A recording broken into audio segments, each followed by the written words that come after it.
Ooh, I watched Seven. I watched Fight Club. I watched Benjamin Button. And now I'm ready to watch Moneyball. Of course, the one common theme there is Brad Pitt. So here we are reviewing Moneyball. I enjoyed it. I'm not a big baseball fan, so the baseball element wasn't there. But I learned a lot. Learned about how much analytics play into the sport. I learned so much about. I think I learned a lot about it because this is a biopic. I think the best biopics can teach you something. It's great. A lot of people want biopics about people they love, about stories they know. But the best biopics to me are the stories you don't know.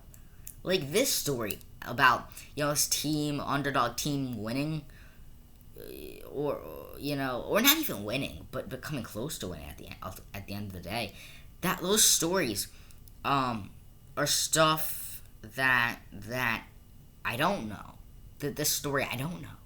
And seeing it made me more interested because I don't know the story, Because I could easily say, make a biopic about Steven Spielberg or whatever. Oh, just because I like Steven Spielberg. Okay. But I know, for the most part, Steven Spielberg's story. I don't know the story of this team, of the A's, So, it was great to see that. Of course, performances were great.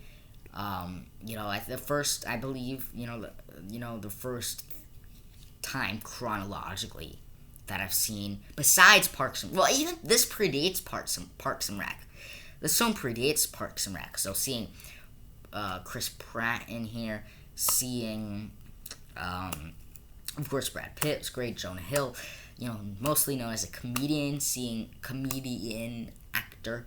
Seeing him in a dramatic role here was actually pretty great. He got nominated for an Oscar here.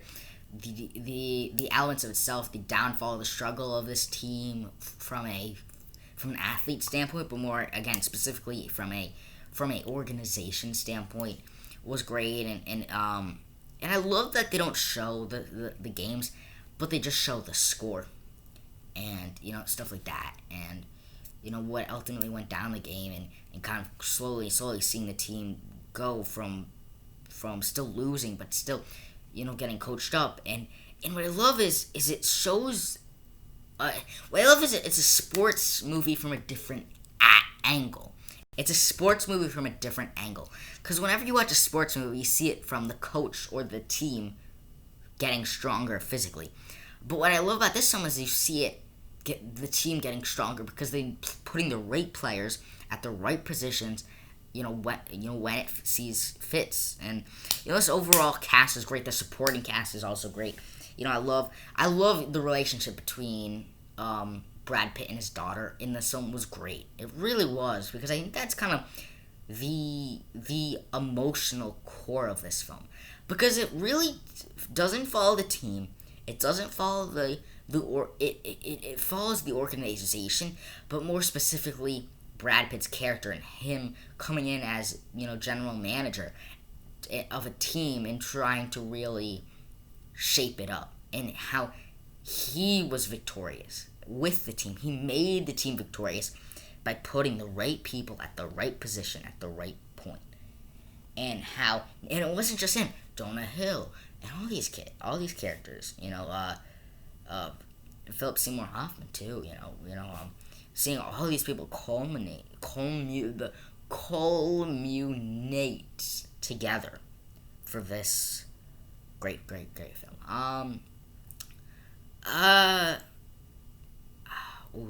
think during the middle, I think it was a lot less exciting, because the middle of a film like this, like most biopics during the middle, are usually the most forgettable part, because it's you have the beginning, the uprise, and the middle is kind of the high note, and then you get to the low note, and then you get back to the high note. I think of most biopics ultimately follow a roller coaster pattern. Their rise to fame, then you kind of have the plateau of them at the fame, then kind of dipping down. But then toward the end, they get up, and maybe at the end of the day, they end up down, or maybe they end up up. Some roller coasters end up high in the sky. Most end up down. We don't know. But it kind of most follow this roller coaster pattern, and this definitely does. And so, I guess the plateau parts of this film, if we wanted to go with the roller coaster analogy, was not great. But I thought the film as a whole was very solid, very great. And just a story I didn't know about. So seeing because like I always have this opinion. Biopics sometimes end up being greater than fictional films, because in biopics, the sense of knowing this really happened elevates your enjoyment and your intrigue. Because even with films that seem so real, even knowing that they aren't real, it might not sour your enjoyment, but kind of in the back of your head, oh, these are actors just playing characters. But seeing actors playing people at the end of the day are so interesting. And seeing the story really unfold that really happened just make it all the more interesting to me. But so I did really enjoy this film. Anyways, stay tuned for more videos coming at you.